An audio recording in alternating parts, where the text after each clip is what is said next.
Lunar is a game that I gave a golden number of 7.21 to. I say that right up front because if that invalidates my opinion of the game, well, I wanted to get that information out right up front so you don't waste your time watching the rest of the video. So I'll give you a second to, hit Control W or Alt F4 or to just click to another video or whatever it is you're going to go do. Oh, that song is loud, isn't it? Listen to that. It's one difference in volume. I'll just turn it down here a little bit. I'm really happy we actually went through this game. This was a fascinating game to cover from a purely historical perspective. Lunar was way ahead of its time in many different ways. As we were talking about throughout the course of the run, the game we played technically came out in 98, but the game we were covering functionally came out in 92. And a lot of the ideas and concepts predate most other games that would do similar things later on. This is before Chrono Trigger, this is before Earthbound. Obviously, this is before most of the PlayStation stuff and a lot of the later SNES stuff in general. So, interesting concepts.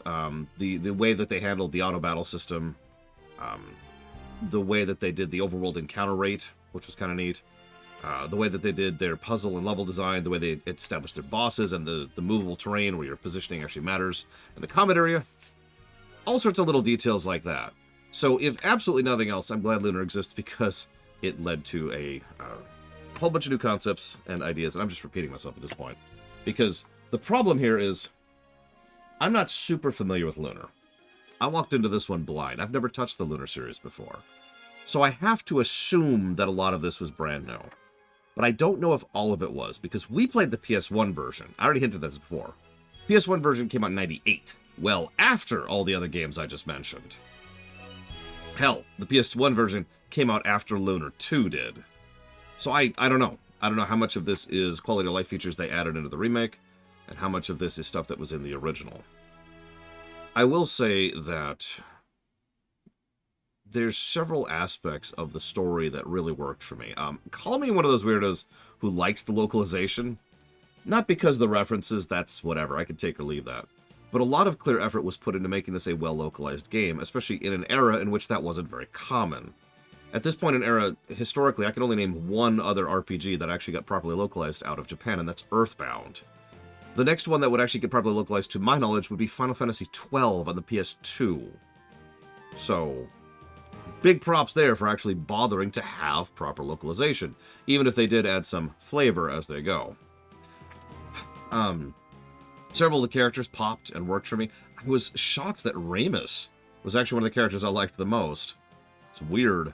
There's a ton of Limblom effect. So, first of all, for those of you not familiar with Limblom effect, it refers to the idea of a game which does a lot of things with all the different tools at its disposal, usually NPCs, in order to try and make it seem like the game itself is much more fleshed out, more developed, more like a real world you're playing through. It's part of that all-important immersion to make you actually feel like you're navigating a world space rather than playing a video game.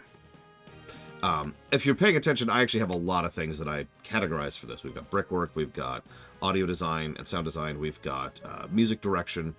I'm not going to go down the whole list. But Limblom effect is kind of like the furthest extent of most of those. It's when you've really nailed it in several respects and just really make it feel and pop. And this game manages that. The fact that almost every NPC says something new every time something happens is kind of crazy. And just says a lot about just the sheer amount of dialogue that's in this game. And again, properly localized dialogue, so that's a double positive on that. Very, very impressive.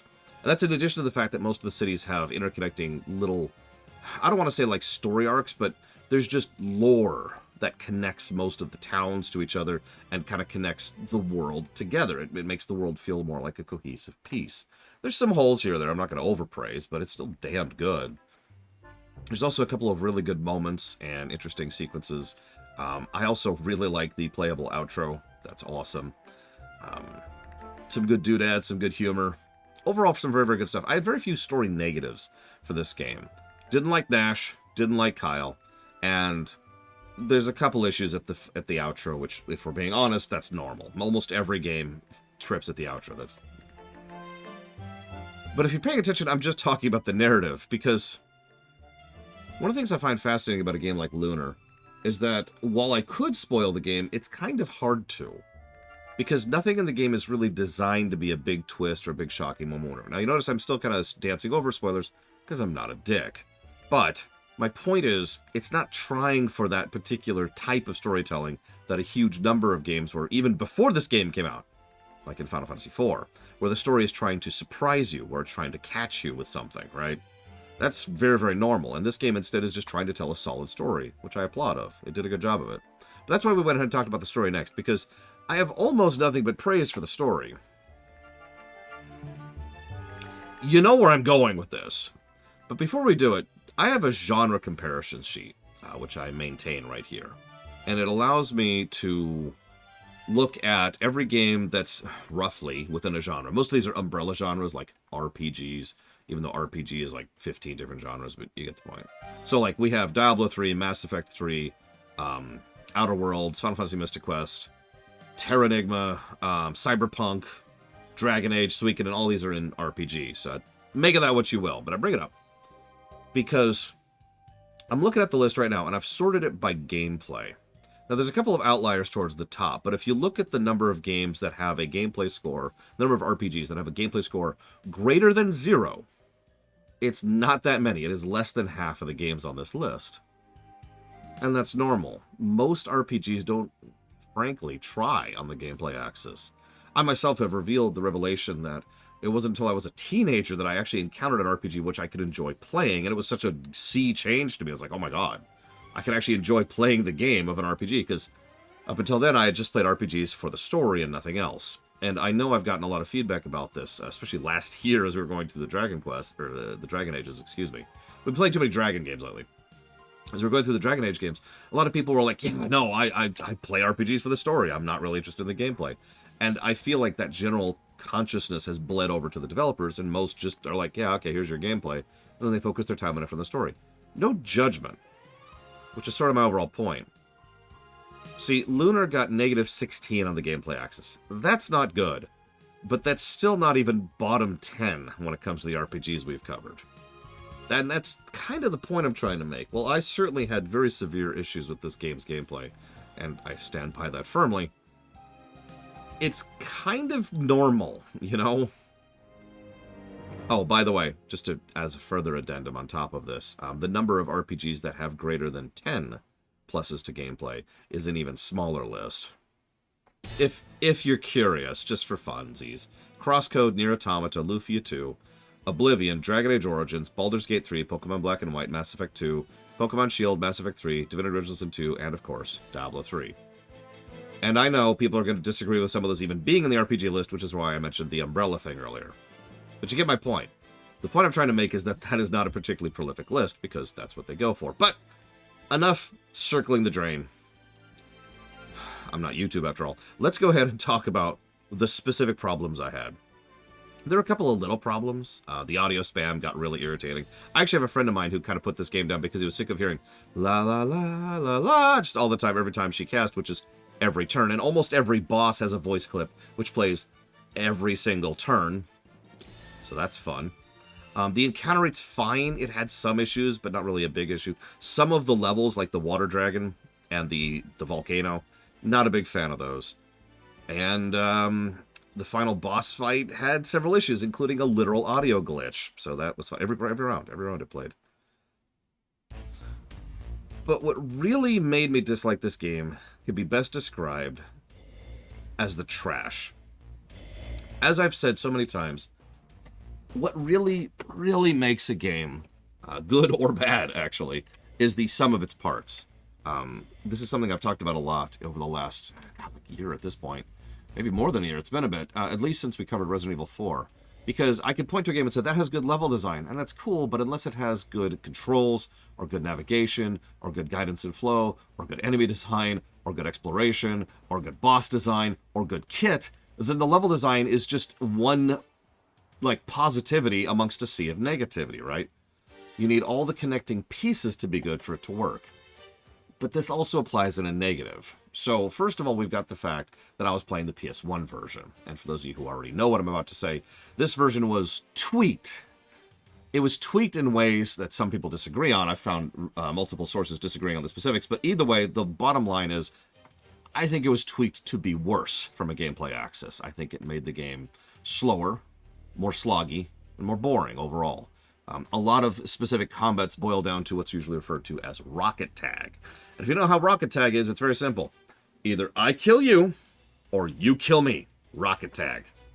Because the enemies, even when I had fully upgraded gear, and even when I was a higher level than I should be, even trash fights, which don't scale, would hit me and do either half my damage or more, which means 2 or in some cases 3 hits would kill someone just based on a random dice roll. That doesn't feel great. Now, you're probably thinking, oh, you just don't grind in RPGs. And you're right, I don't.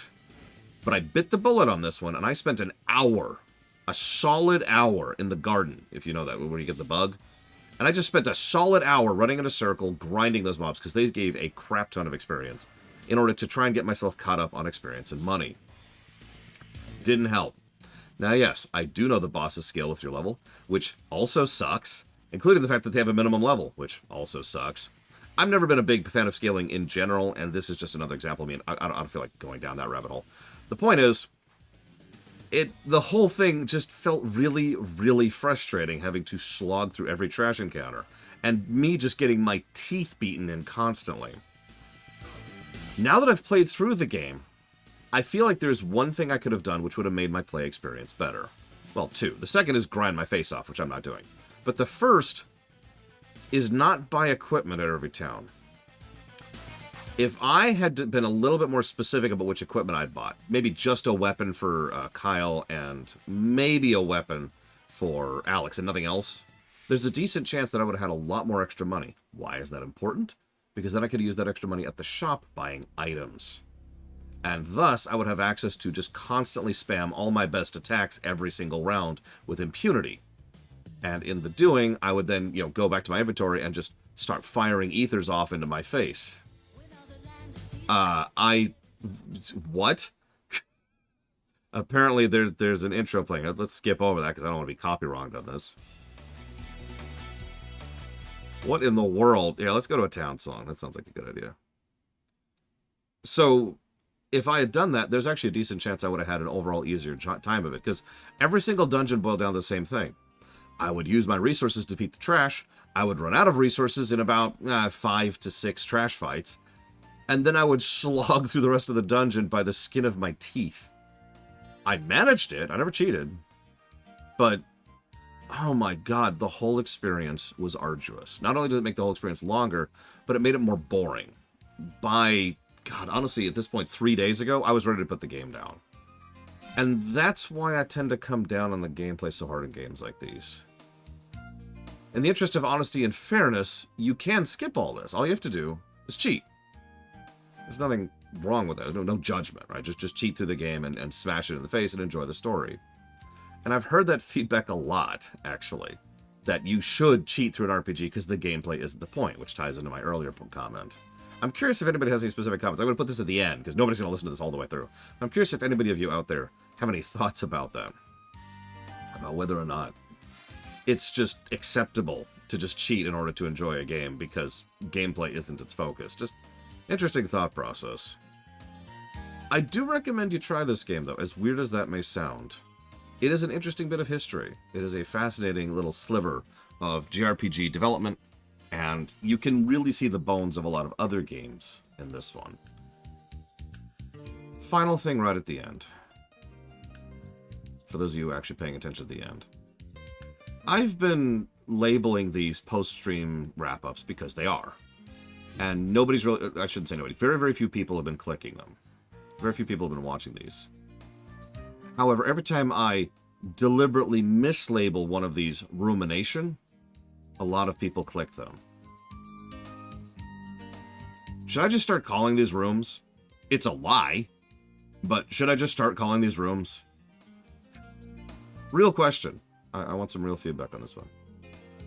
Next up, we're playing a game called Wildermyth, which I don't know anything about, so that should be... I don't even know the genre of that one. That'll be fun.